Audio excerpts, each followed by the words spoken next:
فقیر الحاصل پیر طریقت رہبر شریعت پیر مفتی حافظ عبدالغفور نور اللہ برکتہ، جنہوں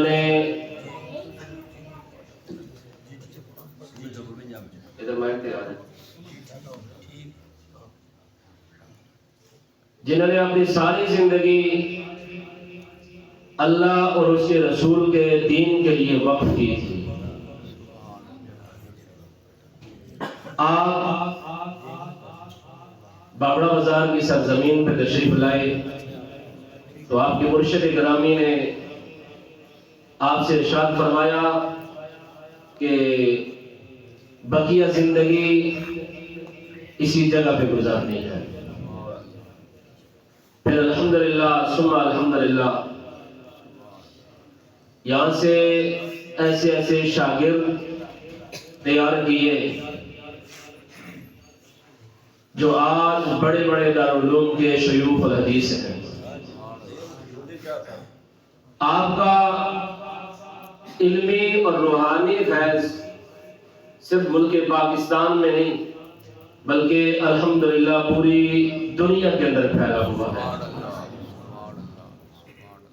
قبلہ استاد جی نے اخلاص کے ساتھ دین کا کام کیا ہے۔ اسی دارالعلوم میں آج آپ کے صاحبزادگان دین متین کی خدمات سر انجام دے رہے ہیں۔ میں نے پہلے عرض کیا تھا کہ طلباء کرام سے جن احباب نے طلباء کے پیچھے نوافل کی صورت میں قرآن مجید سنا، الحمدللہ ثم الحمدللہ ہمارے اس ادارے کا یہ معیار ہے کہ آپ پڑھنے والا بچہ، کیونکہ عموماً ہوتا یہ ہے نا کہ بچہ ٹیوشن میں جا رہا، تنگ کر رہا ہے، اسکول میں نہیں پڑھ رہا، روزانہ شکایتیں آتی ہیں تو کہتے ہیں چلو جی مدرسے میں ڈال دو جا کے۔ وہ نہیں، پڑھنے والا بچہ دارالعلوم کے اندر قرآن کی تعلیم کے لیے آپ بھیجیں تو اساتذہ کی دن رات انتھک محنت سے انشاءاللہ وہ 2.5 سے 3 سال کے اندر حافظ قرآن بن کے سبحان اللہ آپ کے سامنے ہوگا۔ کافی والدین تشریف فرما ہے جن کے بچے یہاں پہ قرآن مجید حفظ کر رہے ہیں، اور الحمدللہ ثم الحمدللہ اسی سال ہمارے اس دارالعلوم کے اندر 40 حفاظ کرام کی دستار بندی ہوئی ہے۔ وہ آپ کے ادھر محلے کے گرد و نواح کے دور و نزدیک کے طلباء کرام جنہوں نے قرآن کو اپنے سینے میں محفوظ کیا ہے۔ کچھ عرصہ پہلے جب کرونا آیا تو سب نے کہا کہ ہمارے معاملات ختم ہو گئے، کاروبار ہمارے ختم ہو چکے ہیں۔ جس طرح کاروبار بند رہے اسی طرح ادارے بھی بند رہے، مدارس بھی بند رہے، مساجد بھی بند رہے۔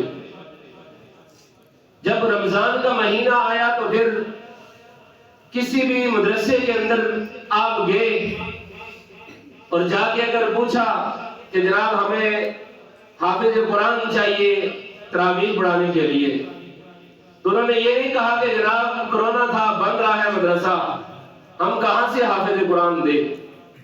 ہر دارالعلوم کے اندر کوئی چھوٹے سے چھوٹا مدرسہ کیوں نہ ہو، جب آپ نے جا کے اسے کہا کہ آپ ہمیں حافظ قرآن دے دیں تو انہوں نے یہ نہیں کہا کہ جناب معاملات نہیں ہے جی، حالات خراب تھے، اہل محلہ نے تعاون نہیں کیا، بڑی مشکل سے ہم گزارا کرتے رہے، اساتذہ دن رات محنت کرتے رہے۔ اس طرح کے رونے نہیں روئے بلکہ انہوں نے کہا کتنے حافظ چاہیے؟ سبحان اللہ۔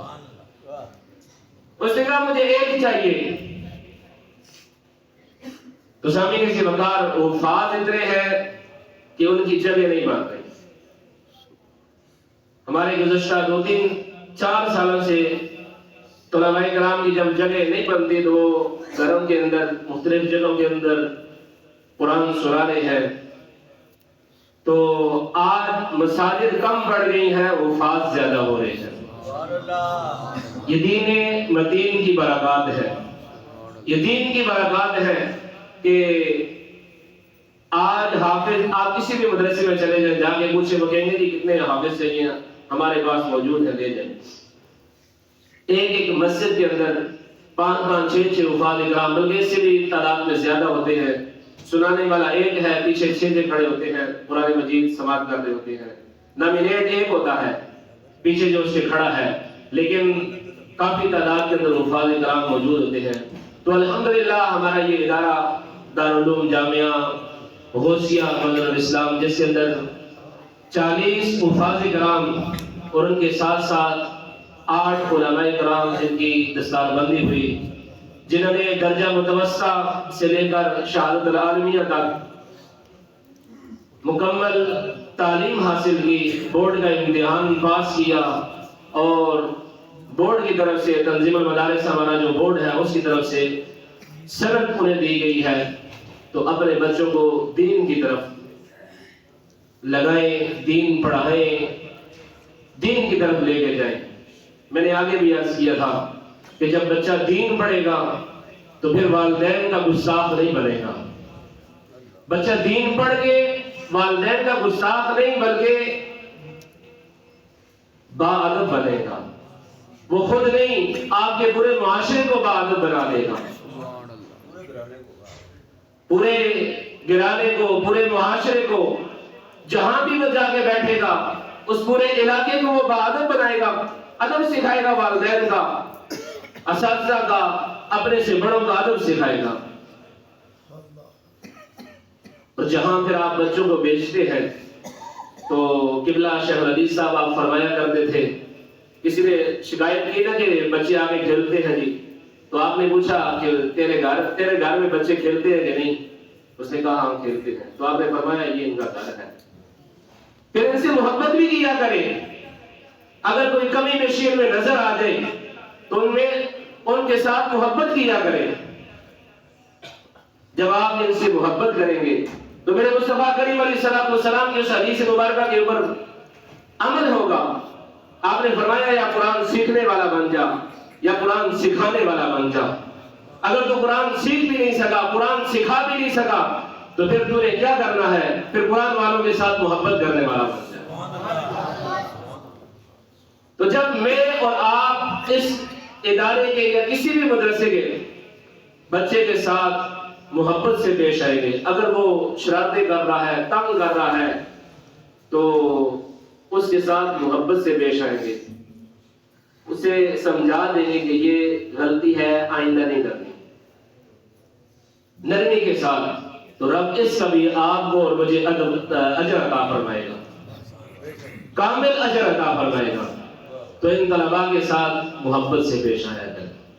اگر آپ اپنے بچوں کو داخل نہیں کروا سکتے یا بچے آپ نے نہیں داخل کروائے، تو جو بچے پڑھ رہے ہیں ان کے ساتھ محبت سے پیش آیا کریں۔ یہ آج حافظ قرآن ہے، کل یہ عالم دین ہے، کل یہ ممبر کے اوپر بیٹھ کے آپ کو خطبہ دے گی۔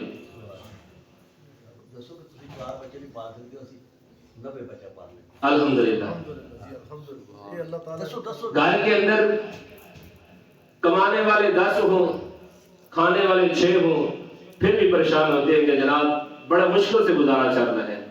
بجلی کا بل دیتے ہیں، گیس کا دیتے ہیں، تو بچوں کی فیسیں پھر ادھار لے کے ہم گزارا کر رہے ہیں۔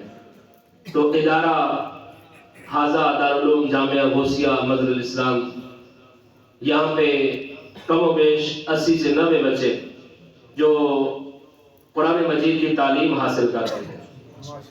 شعبہ کتب والے احباب جو ہے وہ الگ ہے، ان کا رہائش، کھانا پینا، اساتذہ کی تنخواہیں، بجلی کے بل، گیس کے بل ادارہ برداشت کرتا ہے، ہم سے کوئی فیس نہیں لی جاتی۔ الحمدللہ ثم الحمدللہ میں 12-13 سال کی عمر میں یہاں آیا اور یہاں پہ حفظ کیا، 9 سالہ درس نظامی کا کورس مکمل کیا۔ مجھ سے 1 روپیہ بھی فیس ادارے نے نہیں لی کہ جناب آپ سالانہ فیس، ماہانہ فیس جمع کروائیں۔ تو اس ادارے کے گل کیوں نہ گاؤں پھر کہ جو ادارہ طلباء کرام تیار کر کے ہمیں دے رہا ہے تو ہمیں چاہیے ہم اس ادارے کے ساتھ محبت سے پیش آئیں، ان بچوں سے محبت سے پیش آئیں۔ ہم کچھ نہیں کر سکتے۔ علماء فرماتے ہیں کہ جب بندہ اپنی زندگی کے معاملات چلا رہا ہوتا ہے، اس میں سے کچھ اللہ کی راہ میں خرچ کر رہا ہوتا ہے، تو جب اس کا ہاتھ تنگ ہوتا ہے تو وہ کیا کرتا ہے؟ سب سے پہلے جو اللہ کی راہ میں دے رہا ہوتا ہے وہ کہتا ہے جی بس یہ ہاتھ تنگ ہے، حالات نہیں ہے، لہذا اس دفعہ میں نہیں دے رہا۔ وہ مسجد ہو، مدرسہ ہو، کسی غریب کی خدمت کر رہا ہو، تو جو تو اللہ کی راہ میں خرچ کر رہا ہے رب اس کی صدقے تجھے عطا فرما رہا ہے، تو بندہ وہ پہلے بند کر دیتا ہے، کہتا ہے جی نہیں میرا ہاتھ تنگ ہے، نہیں دے سکتا۔ وہ معاملات اس نے بند کیے، اب اس کے حالات جو وہ دن بدن مزید تنگ ہونا شروع ہو گئے۔ تو اس ادارے کے ساتھ تعاون کیا کریں، وہ جانی تعاون ہو، مالی تعاون ہو۔ اگر کسی نے پڑھا ہوا ہے وہ آئے کہ جی میں خدمات سر انجام دینا چاہتا ہوں، پڑھانا چاہتا ہوں، فی سبیل اللہ پڑھانا چاہتا ہوں۔ اگر نہیں پڑھا ہوا تو وہ کہے کہ بچے کا خرچ کتنا ہے وہ میں دوں گا۔ آج یہ باتیں میں اس لیے کر رہا ہوں کہ استاد جی نہیں ہے، ورنہ قبلہ استاد جی آپ فرمایا کرتے ہیں کہ نہ میں نے خود کبھی اعلان کیا ہے اور نہ اس طرح میں نے اعلان کسی کو کرنے دیا ہے کہ یہ معاملات رب کے ہیں، رب خود چلاتا ہے۔ تو سامنے اسی وقار آپ ادارے کے اندر آئے، بچے کا خرچ پوچھیں کہ ایک بچے کا کتنا خرچ ہے، وہ ماہانہ آپ دیں، بچوں کے کھانے کے لیے یا کسی بھی معاملے کے اندر آپ تعاون کریں تو وہ بچہ حافظ قرآن بن جائے گا، وہ عالم دین بن جائے گا، دین کی خدمت کرتا رہے گا، آپ کو اس کا اجر رب عطا فرمائے گا۔ جب تک وہ بچہ دین کا کام کر رہا ہے، دین مدین کی خدمات سر انجام دے رہا ہے، آپ کو اجر مل رہا ہے۔ آپ دنیا میں ہیں یا دنیا سے چلے گئے ہیں، آپ کے لیے ہر وقت دعائیں ہوتی رہیں گی۔ مالک کائنات خالق ارض و سما اس ادارے کو دن دگنی رات چگنی ترقیاں عطا فرمائے۔ ہمارے قبلہ جگر گوشہ شیخ الحدیث و تفسیر استاد علامہ پیکر اخلاص و وفا رضی اللہ عنہ صاحبزادہ ڈاکٹر حافظ محمد عبداللہ صاحب آپ تشریف لائے۔ اللہ کریم آپ کا سایہ بھی تعبیر ہمارے سروں میں قائم و دائم فرمائے۔ اب میں نعت رسول مقبول صلی اللہ علیہ وسلم کے لیے ملتمس ہوں۔